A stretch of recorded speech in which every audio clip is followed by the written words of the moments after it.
ici pour un petit bivouac, aujourd'hui en compagnie de Jessie des Indomptables Dauphinois. Donc normalement on aurait dû être en compagnie aussi de Yann de l'Accent Comtois. On devait faire un rando-voc, donc une randonnée en montagne plus bivouac. Seulement il y avait de gros orages annoncés, du coup par prudence on n'est pas allé dans la montagne, parce que face à la montagne on ne gagnera jamais. Donc on se retrouve en forêt ici, dans un coin où je viens relativement souvent, en compagnie de Tito. Yvan devait venir, il n'a pas pu, Jean n'est pas là, Edgar n'est pas là et Yann n'est pas venu non plus. Du coup on se retrouve en couple avec Jessie. Ah bah salut à tous, j'allais dire bienvenue sur les Indomptables Dauphinois mais c'est pas le cas. Super content de retrouver Jus comme d'hab, là on avait encore un milliard de choses à se dire, plein de couteaux à se montrer. On va trouver notre coin de bivouac là, c'est sympa, il m'avait déjà emmené mais un peu plus haut donc on va voir où on va se caler. Puis une bonne session.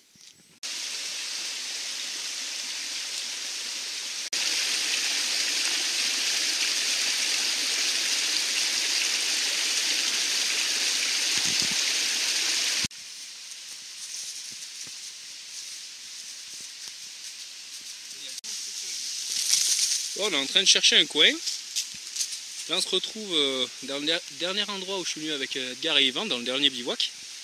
Un coin qui est vraiment toujours très appréciable avec beaucoup de vert au niveau des feuilles. C'est vraiment chouette, un coin qui plaît bien à Jessie. Donc ce qu'on va faire c'est qu'on va poser les sacs ici, monter sans les sacs un petit peu plus haut, voir s'il y a un autre coin qui plaît à Jessie. Et si celui-là lui plaît plus, on restera ici.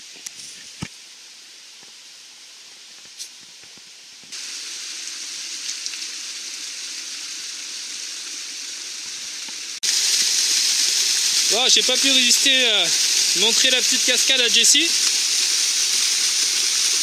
Comme on est en plein été et qu'il y a un trou d'eau en dessous, voilà, on est en train de se dévêtir pour essayer d'aller un petit peu dans l'eau.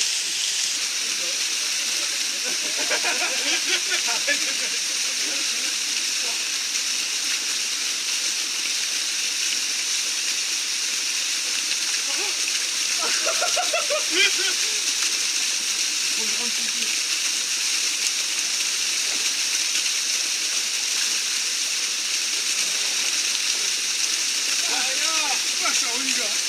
Alors, comment ça se fait? D'abord, c'est pas trop moi, mais là, je le fais.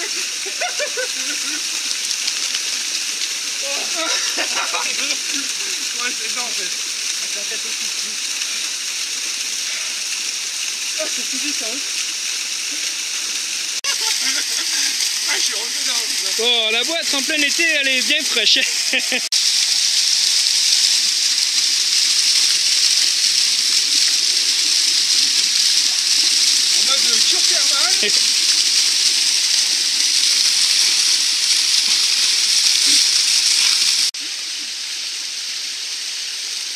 Alors plutôt tu viens pas là hein.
Bon, l'eau est quand même bien fraîche là. Quand on met les pieds dedans, ça fait un peu effet frigo. Mais ça fait du bien. Ah, c'était magique. Ah, terrible. Bon, après notre petit bain de minuit à midi, on va redescendre là à notre coin de tout à l'heure parce que c'est Jules, il m'a fait l'honneur de me laisser choisir, donc je trouve que c'est plus sympa en bas. En fait, ici c'est super joli, mais il y a eu quelques vidéos déjà qui ont été faites, donc on va aller explorer plus le bas. Et sinon, que dire de plus, le ruisseau est somptueux et l'idée de se baigner c'était magique, je suis trop bien. Ouais, il est 14 h passées, on n'a toujours pas mangé. Donc pour le midi, on n'a rien prévu de vraiment spécial, on va grignoter un petit peu. Un peu de saucisson, des chips. Et on mangera un repas chaud pour ce soir.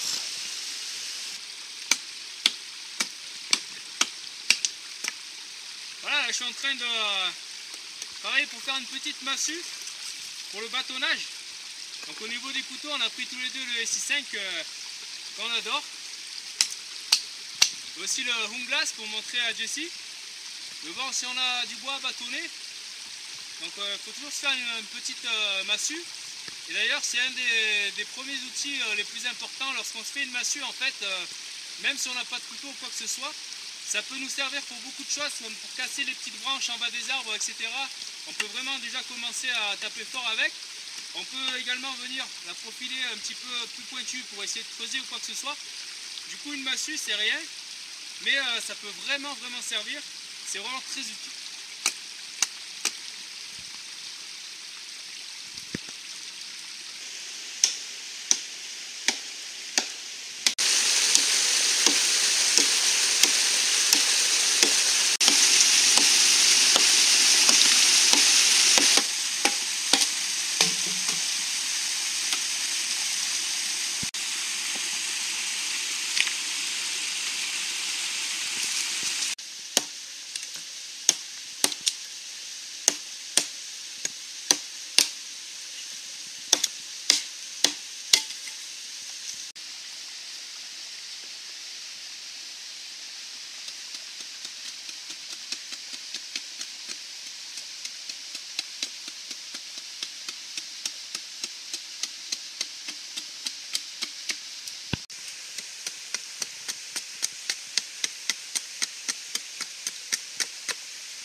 Bon, il est 3h15, on n'a toujours pas mangé.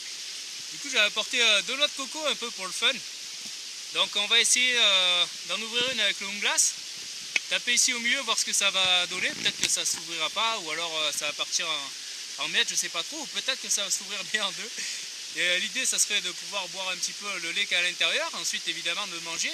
Et pourquoi pas, si on arrive à quelque chose d'assez propre, de garder pour faire des petits récipients, des petits bols, où on viendra boire après dedans. Donc j'avais pris de l'eau de coco, on va essayer un peu deux méthodes différentes avec Jessie, voir ce que ça peut donner. Bon, gros échec, parce que j'ai arrêté de filmer juste avant. Bon, pas de souci pour l'ouverture. Du coup, on va peut-être se refaire la deuxième pareil, puisqu'on n'a pas filmé la première.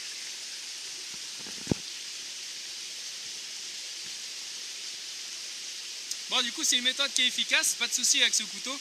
Par contre, il ne reste pas trop de jus puisque ça s'est un petit peu éparpillé partout.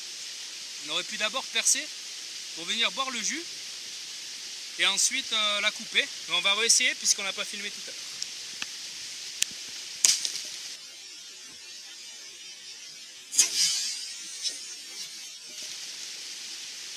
Bon, aucun souci avec ce couteau. Ça part vraiment très facilement. Juste dommage qu'on perde un petit peu le jus. En tout cas, comme on l'a coupé ici, après l'avoir vidé, on pourra s'en servir de verre. Bon voilà, on n'est pas parti en vacances, mais on a le plaisir de manger une petite noix de coco au bord du ruisseau.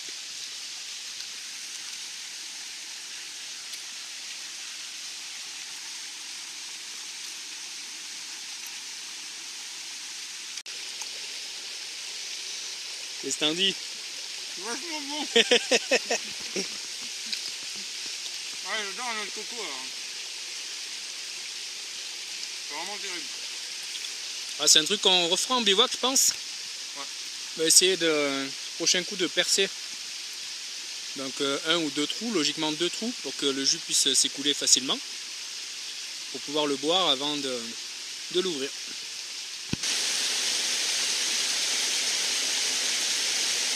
Voilà, on est venu se caler un petit peu plus proche du ruisseau pour venir manger. Un petit coin sympa là. Les pieds dans le vide, juste à côté de l'eau, c'est vraiment le bonheur.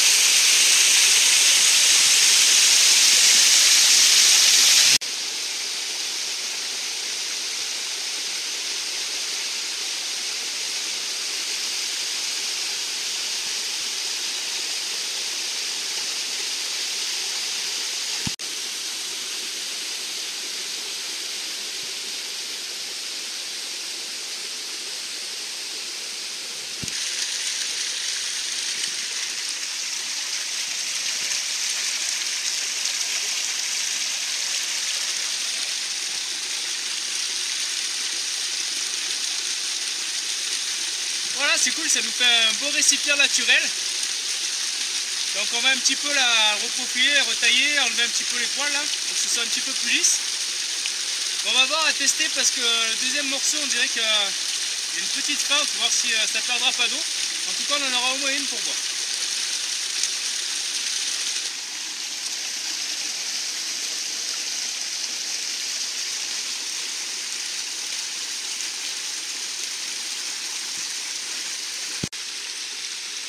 Bon, un petit rappel, c'est quand même toujours mieux de venir faire bouillir de l'eau avant de la prendre dans le ruisseau pour plus de sécurité.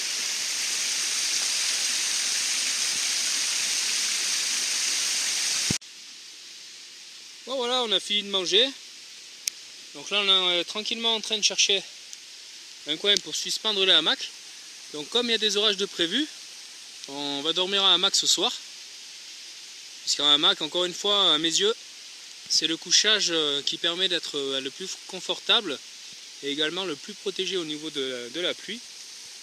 Donc on a opté tous les deux pour ce couchage.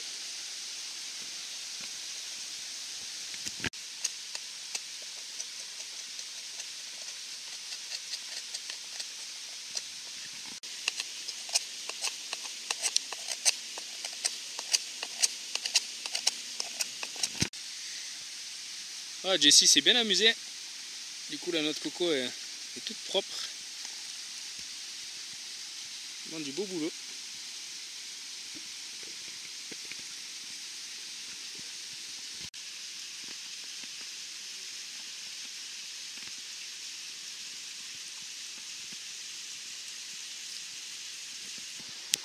Voilà, ça fait un petit moment qu'on discute, là, qu'on doit monter le camp, qu'on l'a toujours pas fait. Et du coup je suis affalé un petit peu dans les feuilles et ça m'a fait penser, il y a beaucoup de personnes qui me posent des questions par rapport aux tiques, savoir comment je fais pour ne pas en avoir, est-ce qu'il y a des répulsifs, des techniques, des machins. Et en fait la vérité c'est que je sais pas trop, parce que j'ai jamais eu de tiques et ni aucun membre du bushcraft alpin n'a eu de tiques, on a vraiment jamais eu de tiques. Du coup on s'est pas trop posé la question pour les éloigner. Par contre il y a quand même un détail. On ne sort jamais en short dans la forêt, donc on a toujours des pantalons, et en plus là j'ai les chaussettes assez hautes, donc je suppose que ça doit un peu aider pour jouer contre les tiques. Ça doit être beaucoup plus facile pour elles de venir lorsqu'on est jambes nues, et je garde toujours les pantalons également pour les ronces, les serpents, etc. Je trouve qu'on est mieux en pantalon, donc voilà, pas d'astuce vraiment pour les tiques, parce que j'ai pas eu vraiment besoin de farfouiller là-dedans, parce qu'on n'en a jamais eu. Mais peut-être que les pantalons aident. Enfin, 5h30, on s'est décidé à mettre les hamacs. Voilà, pour passer un bon petit moment. Là-bas, Jessie qui s'est installée déjà. Donc on est vraiment calé. Il ne restera plus qu'à mettre les tarpes. On va aller voir ça de plus près. Voilà, Jessie qui fait une indomptable sieste. Voir un petit peu. Donc on n'a pas eu de mal à trouver des arbres, hein. Bien espacés ici. On est vraiment pas mal. Là la vie est belle. La vie est belle, dans mon petit cocon, ça va bien. Le hamac, pour moi ça a été une révélation. c'est magique. On vient de discuter avec Jules, en fait on se posait une question, c'est par rapport à... On n'a pas pris de scie aujourd'hui ou de grosses haches. Donc en fait on se demandait comment couper les morceaux comme ça, et moi je me sers essentiellement de mon bouillard tout le temps. Donc en fait la technique elle est de fragiliser le bois sur son tour complet, puis après normalement il casse. Donc en fait il faut mettre des gros impacts bien secs en diagonale, mais seulement d'un côté sans venir refaire l'autre, on n'a pas besoin, et tout faire tout le tour, comme ça.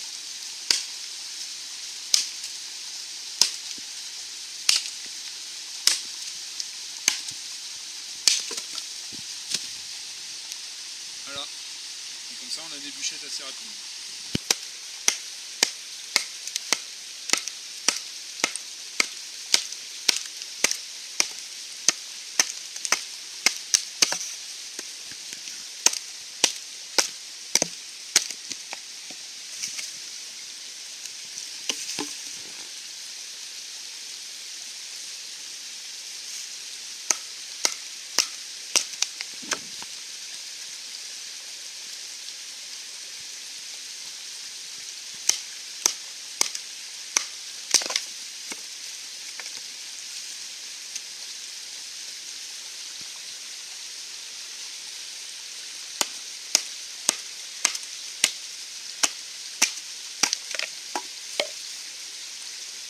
Voilà, on se prépare une petite base de bois pour lancer le feu.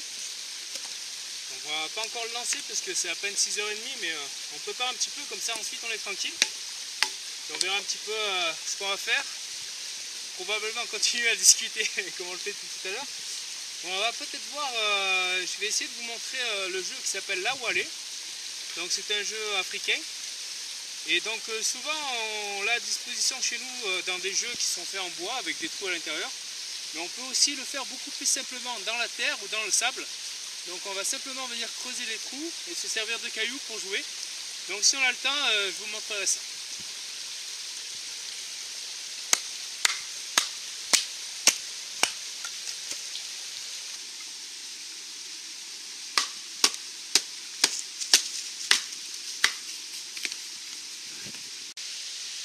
Bon, il est 7h moins le quart et comme la météo l'avait prévu, il est en train de pleuvoir. Du coup on est venu mettre les tarpes en catimini. Du coup là j'ai un peu prétendu histoire de protéger les affaires. Donc assez bizarrement on est assez content qu'il pleuve, puisqu'on se dit qu'on n'aura pas annulé notre session en montagne pour rien. Donc voilà Yann, finalement pas de regret pour avoir annulé la sortie. Et du coup comme il allait pleuvoir, j'ai pris un deuxième tarpe qu'on va aller installer un petit peu plus près de l'endroit où on va passer la soirée. D'un coup il pleut quand même assez fort, donc c'est toujours bon de consulter la météo avant de sortir, puisqu'ici juste à la vue du ciel rien n'a laissé présager un orage. Bon on le sait, en montagne, même si ici on n'est pas très haut, on a toujours des surprises, et c'est toujours bon de consulter avant la météo. Donc là il y avait des risques de pluie et d'orage, donc on a prévu les affaires, un petit peu les kawaii, les vestes étanches. Et bon au pire si on n'a pas besoin tant pis, et au moins s'il y a besoin on l'a. C'est toujours impressionnant de voir à quel point le vert devient beaucoup plus fort, le vert des feuilles lorsqu'il pleut. Donc vraiment un vert qui devient très très vivant. Là je sais pas si vous entendez, mais il y a les tonnerres qui commencent à arriver. Donc on est parti pour un bon orage. Pour l'instant bien à l'abri sous les tarpes du hamac. Donc Jessie finit de mettre le sien ici. Et au niveau de la soirée on avait prévu de la passer là-bas en dessous. Le tarp n'est pas mis, donc on a pensé à le mettre un petit peu tout à l'heure. Puis en fait en discutant on a pris un peu trop notre temps. Du coup on va voir un petit peu ce qu'on pourra faire pour l'abri là-bas et également pour le feu. Du coup, à chaque fois qu'on va en bivouac, il faut prévoir au cas où il pleuve. Aujourd'hui ça tombe bien, ils annonçaient des orages, donc c'est ce qui s'est passé. Et il faut savoir qu'à chaque fois que vous montez votre tarpe au-dessus du hamac, donc les ficelles qui vous servent de faîtière, l'eau va ruisseler dessus. Et donc ça va faire gouttière ni plus ni moins. Donc vous, il faut que vous fassiez un casse-gouttière. Donc ici la ficelle qui en fait va guider les gouttes de toutes les cordes vers le sol. Parce que si vous ne faites pas ça, ça va goûter au point le plus tangent, et le point le plus tangent, il est juste au-dessus de votre ventre en général. Donc c'est parfait pour finir la nuit trempée et le matos tout trempé. Donc pensez bien à vos ficelles. Pendant qu'on mettait les tarpes, le soleil est un peu revenu, donc c'est peut-être juste un orage. Et je vais quand même mettre une faîtière ici de la gourde jusqu'à l'autre arbre ici. Et venir étendre un tarp histoire qu'on puisse passer la soirée au sec si jamais il continue de pleuvoir. Donc aujourd'hui on va en profiter parce que sur le Tomahawk il y a un marteau. Comme vous pouvez le voir dans ma petite vidéo, je me fais de la pub. Et donc pour planter des sardines c'est quand même plus simple à marteau. Donc on va se servir de ça.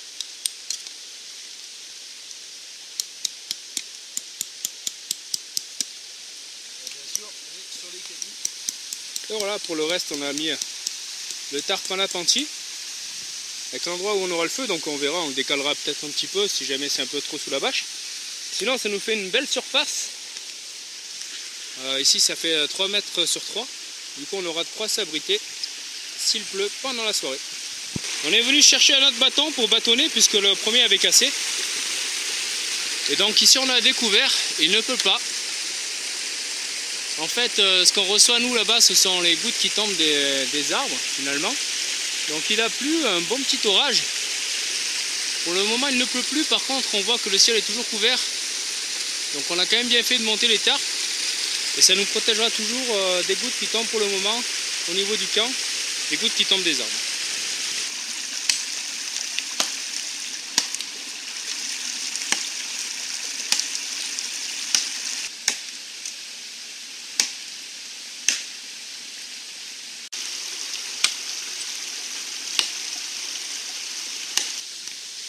Alors pour lancer le feu ce soir, comme on avait également prévu qu'il y ait pas mal de pluie, j'avais apporté un peu de bois gras. Donc pour les personnes qui suivent, c'est le bois gras que j'ai utilisé dans la petite vidéo très rapide expliquant un petit peu à quoi ça servait le bois gras que j'ai mis en ligne en juillet.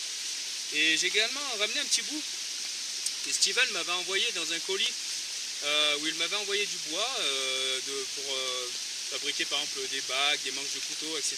juste pour m'amuser. Et au passage, en parlant d'abonnés, je voulais vous remercier parce qu'on est à 16 000 abonnés sur la chaîne YouTube, donc c'est vraiment très très encourageant.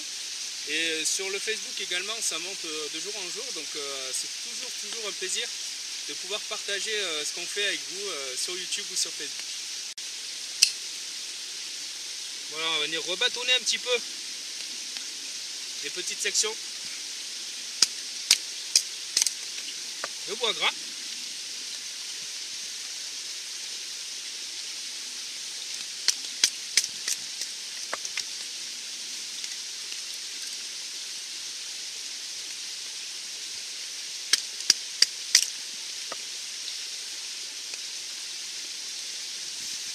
Ensuite gratouiller un petit peu comme on le fait d'habitude sur le bois gras.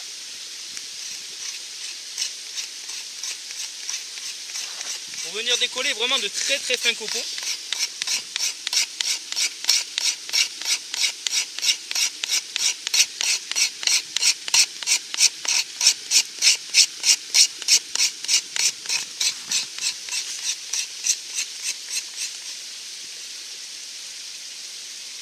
Dommage que vous n'ayez pas l'odeur parce que ça sent vraiment très bon.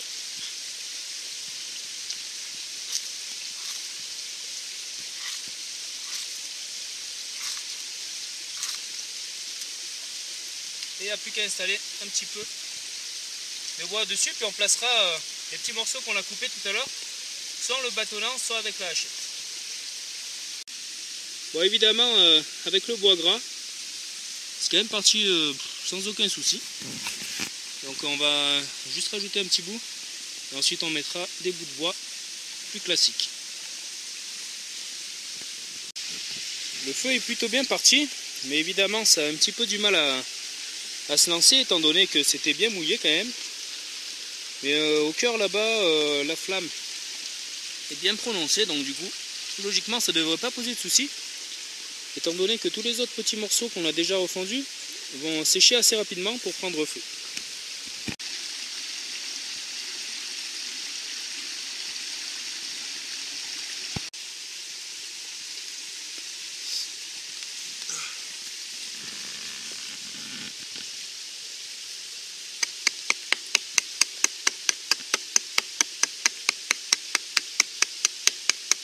Pendant que Jessie peaufine la massue, donc ça va faire Une belle prise en main, un bon poids en avant.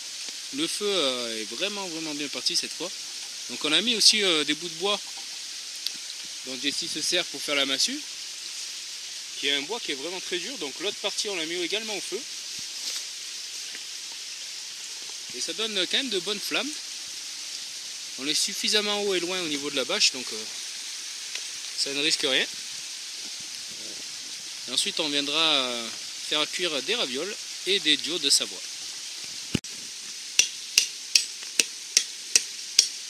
Jessie a sculpté une très jolie massue.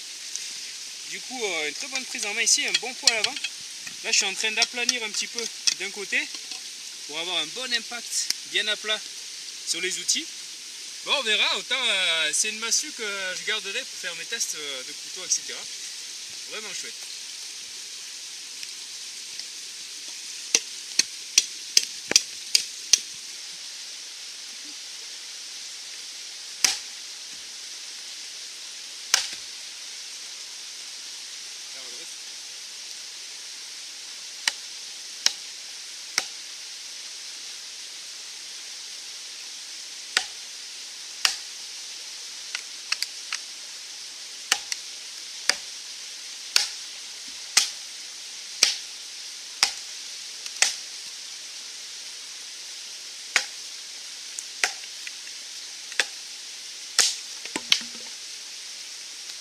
Bon, quand Jessie bâtonne, c'est pas pour rigoler.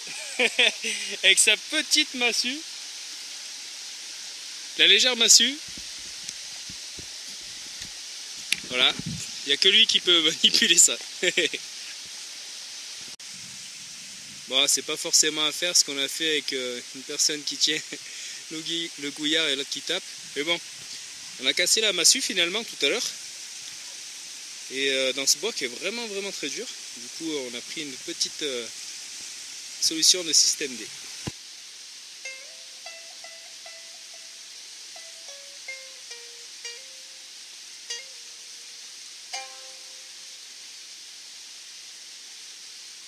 Ce samedi matin, on devait partir en rando braqueur. En ce samedi matin, on devait rando braquer. On devait rando braquer. L'alpin, le dauphinois et aussi le fromager. L'alpin, le dauphinois avec gros orages nous ont forcé à repousser. Pour ne pas annuler, le dauphinois s'est déplacé. Pour ne pas annuler, le dauphinois est venu de sa contrée. Il est venu de sa contrée. On s'est bien amusé, aller dans l'eau et discuter. On s'est bien amusé, couper du bois par-ci par-là. Et l'orage nous aura pas.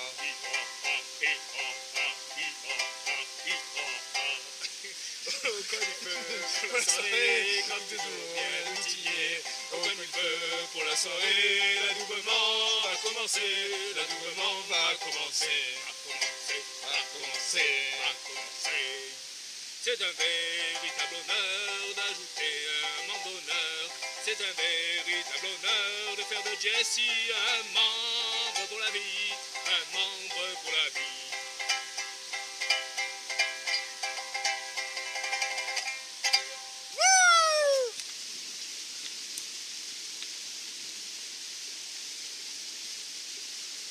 Moi, Jules Bushcraft Alpin, par ce SI5, je te fais, toi, Jessie des Indomptables Dauphinois, membre d'honneur du Bushcraft Alpin. Par ce geste, tu feras partie de notre groupe pour la vie. Puisse cela te porter bonheur, membre d'honneur.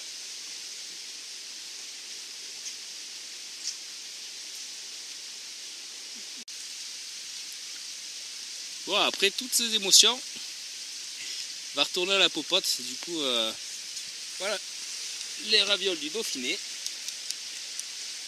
Ils sont maintenant plongés dans l'eau qu'on avait fait bouillir avant, l'eau du ruisseau. Il n'y a plus qu'à attendre. Bon, voilà préparation. Donc les ravioles c'est très simple, il suffit de les plonger dans l'eau bouillante. Le seul problème c'est que normalement on les plonge encore surgelés. Et moi vu que ça a dégelé quoi avec le transport, du coup ça a fait un peu un gros bloc, c'est pas grave, mais c'est pas l'idéal. Et les duos simplement à la poêle, il y a bien assez de gras dedans. Donc on va laisser juste cuire comme ça sur le feu vif et puis voilà. Et voilà, les ravioles sont prêtes. Prêtes à déguster. Il manque plus que les duos.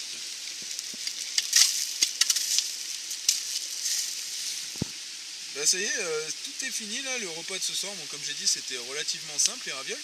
Mais enfin, je sais pas si Jules a déjà goûté. Je sais pas, il verra. Et moi je sais que j'adore ça, avec les duos ça devrait être... C'est très simple pour une fois, mais par contre, normalement c'est très bon. Alors on va goûter ça.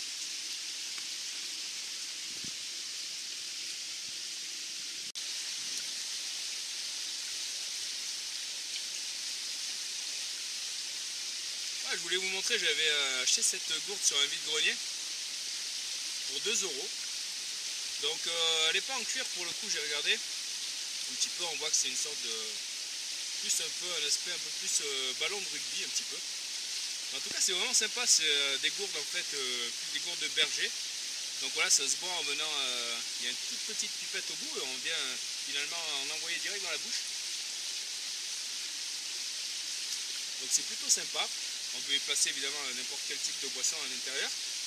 Et voilà, là c'est de la marque Sangou, apparemment c'est assez réputé pour ça, avec une marque déposée, etc. Bon, on en trouve un petit peu à tous les prix, moi j'ai trouvé ça sympa. Et ça me rappelle quand j'étais plus jeune, on en avait une avec une petite, peut-être un chamois ou une marmotte, je sais plus trop. En tout cas du coup j'avais trouvé ça sympa. Du coup là on vient soit avec la petite pipette, ou alors pour la remplir, on a comme sur une gourde normale ici, un plus gros goulot. Donc après elle nous empêche de boire directement au goulot ici. Bon, c'est plutôt sympa la petite pipette au-dessus. Enfin voilà, je trouvais ça assez joli. Puis je trouvais que ça faisait bien dans un peu le concept un petit peu bushcraft, etc. Les sorties dans les bois. Et aussi c'est pratique parce qu'on vient la placer en bandoulière ici. Du coup on peut avoir directement de l'eau sur soi lorsqu'on marche, ou par exemple si jamais on se déplace en dehors du camp et qu'on n'a pas de sac à dos, au lieu de se porter la gourde à la main, on peut la placer comme ça. Donc celle-ci elle fait de ce que j'ai mesuré chez moi 1,3 litre à peu près. Du coup il y a quand même une bonne contenance. Enfin, voilà, c'est sympa, si vous faites un peu les vide-greniers, ça peut être pas mal, une petite gourde comme ça, c'est toujours cool.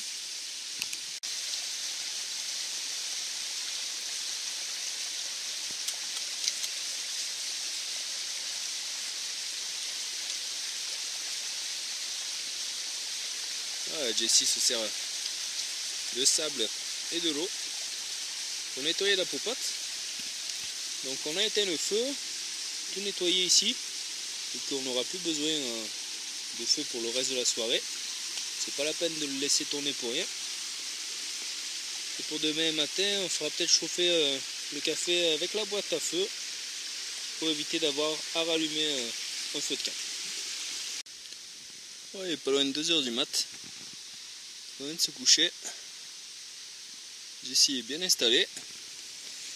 Moi aussi, prêt pour une bonne nuit.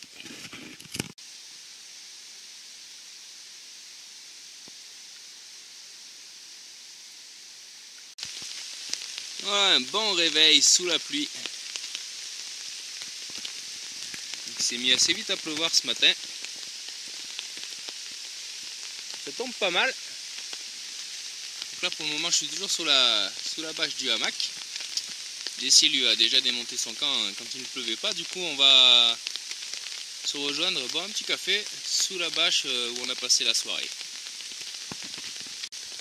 Ouais bah super nuit pour moi, comme d'hab j'ai super bien dormi, le hamac c'est... Enfin je l'ai répété et redit des millions de fois, c'est au top. En plus j'étais vraiment dans un coin sympa, genre forêt brocéliande et tout, c'était vraiment joli, ça m'a trop plu hier soir. Ça c'était vraiment sympa. Mais on n'a pas pris de pluie pendant la nuit, en tout cas ça m'a pas réveillé. Sinon mon nouveau sac de couchage, j'ai eu presque trop chaud au départ. Je brûlais au départ, pourtant je m'étais mis juste en caleçon dans le plumard, donc vraiment je pense bien. Surtout que dans le hamac, vu qu'on est écrasé, normalement on devrait avoir plus froid au dos, là vraiment rien. Bon, en même temps il a fait 15 degrés, donc avec un sac 0 c'est normal que j'ai eu chaud. Voilà, retour sur la nuit, super. Pareil pour moi, au niveau de la nuit, j'ai dormi comme un bébé. Pas froid du tout évidemment, parce qu'avec 15 degrés, on a un sac de plus 5 degrés avec lequel j'ai dormi. Vraiment très bien calé au niveau du hamac. J'ai pu bien dormir en diagonale, donc c'était vraiment sympa. Pareil, j'ai pas entendu de pluie, donc je suppose qu'il n'a pas plu du tout de la nuit. Et ça vient pour nous accueillir le matin, nous souhaiter une bonne journée. Donc voilà, on va finir de se préparer et aller boire le petit café.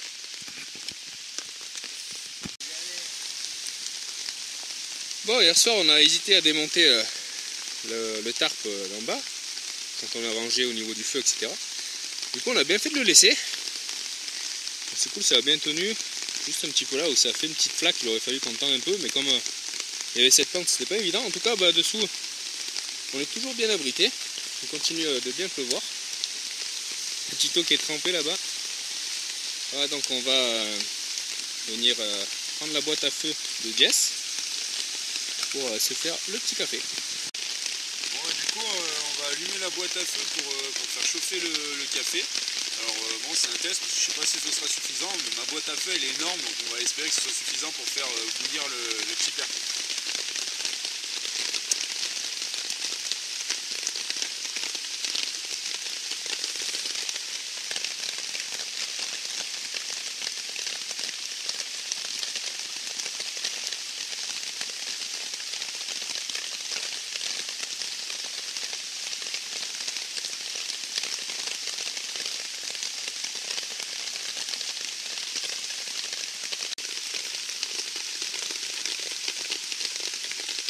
C'est toujours bien les boîtes à feu. Moi j'en ai toujours une sur moi également. Donc au cas où vraiment on ne puisse pas faire du feu. Donc ça fait un bon moment que je l'ai dans le sac. Pour l'instant elle ne m'a pas servi parce qu'à chaque fois on arrive à faire du feu. On va toujours bien d'en avoir une. J'avais fait une petite vidéo explicative, c'est vraiment très simple. Je vous mettrai un petit lien dans la description. Et là pour le coup ça nous évite ce matin de rallumer un feu. Donc déjà pour le côté pratique avec la pluie, etc. Puis c'est pas la peine de refaire un gros feu juste pour faire chauffer un petit café. Donc ça va nous servir un petit peu de réchaud. C'est plutôt pratique, ça peut nous servir pour allumer un feu, pour réchaud ou simplement se réchauffer. Sachant que ça dure quand même un sacré moment. En plus celle de Jessie est quand même assez balèze. Du coup pour ne pas étouffer la flamme, on ne pose pas directement la cafetière sur la boîte à feu. On a mis 2 cailloux pour la rehausser. Donc on perd un petit peu de flamme, mais par contre on ne va pas étouffer le feu. Logiquement ça devrait marcher, on va voir un peu.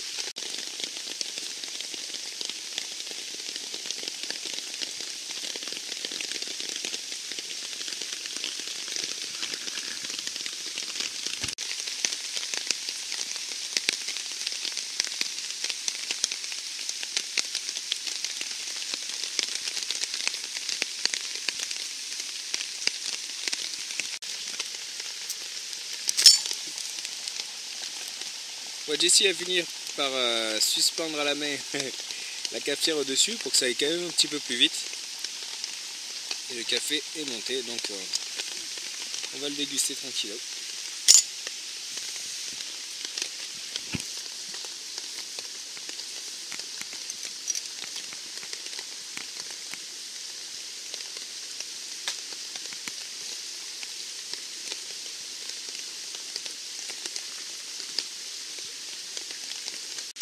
Du coup pour éteindre la boîte à feu, Jessie a simplement refermé le couvercle, ça s'est éteint de suite. Et il a mis la boîte fermée dans l'eau, histoire de refroidir un petit peu la cire, que ça revienne rigide. Et voilà, et là c'est réutilisable à souhait. Il fait toujours pas mal là, Tito reste sous la pluie. Tout mouillé, en fait il est tout fin. Il y a moins de volume dans les poils. Et on est toujours à l'abri sous la bâche pour venir boire le petit café. Et ensuite on commencera à redescendre. Bon, comme on peut le voir, la pluie a redoublé d'effort. Donc là il pleut quand même vraiment pas mal.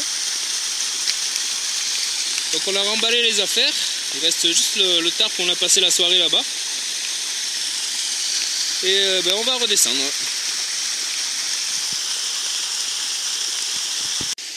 Voilà, c'est parti pour le chemin du retour. Faire attention de ne pas glisser dans le ruisseau.